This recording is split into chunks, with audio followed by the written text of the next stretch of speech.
So today's special edition on Truth Unveiled, we are going to look at your state's FAAC share and let us see which of the governor is managing it well and who is failing the people. So from January to June 2025, Nigeria's 6 geopolitical zones collectively received trillions of naira in allocations from the Federation Accounts Allocation Committee, FAAC. The figures are quite staggering.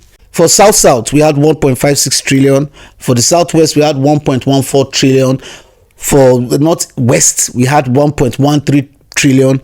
The North Central, we had 799.05 billion. The Northeast, we had 745.11 billion. And while the Southeast, we recorded 650.02 billion.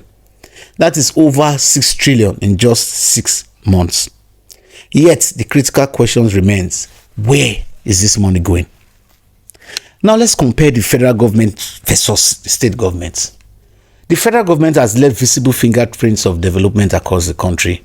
We are seeing new schools, classrooms, blocks in every zone, student loans running out, loans for civil servants, roads being dualized and contracted, hospitals expanded and equipped, social investment programs spread nationwide.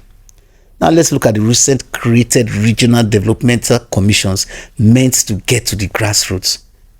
We're talking about the NEDC, the NCDC, the Southwest Development Commission, the Southeast Development Commission, South-South Development Commission, all including the Niger Delta Development Commissions.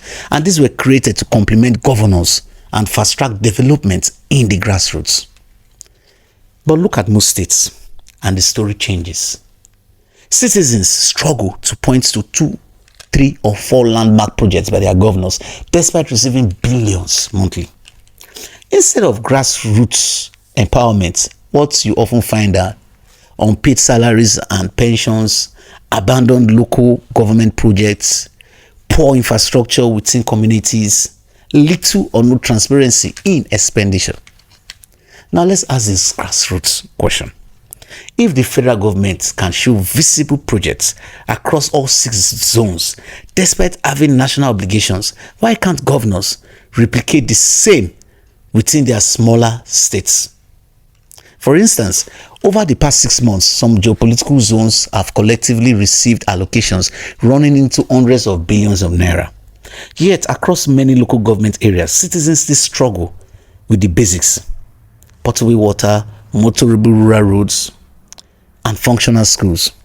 In some of our most economically vibrant regions, the allocations surpass what smaller countries operate their entire national budgets on. Yet ordinary Nigerians still complain about bad inner city roads, neglected health centers, and abandoned rural communities.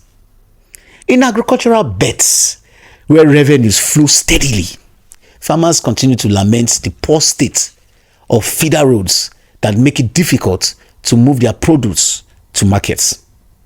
Meanwhile, the federal government, despite heavy debt obligations and competing national demands, still manages to roll out nationwide infrastructure projects and social policies that touch every zone, from roads and schools to housing and social welfare. This should be a challenge to the citizens. And it is where the citizens must redirect their energy. Hold governors accountable. Ask your governor, what did you do with your FAAC share? Demand a breakdown of local government allocations and where they went to. Compare your state's projects with federal interventions. If 70% of our governors perform like the federal government is performing today, Nigeria would already be on a fast lane to greatness. So we leave you with this puzzle. Should Nigerians continue to direct all their anger to Abuja while ignoring the billions governors pocket monthly? Or is it time to sit back and demand real dividends of democracy at the grassroots? My name is Osigo Omoikiroda, and I'm the Principal and CEO of Bush Radio Academy.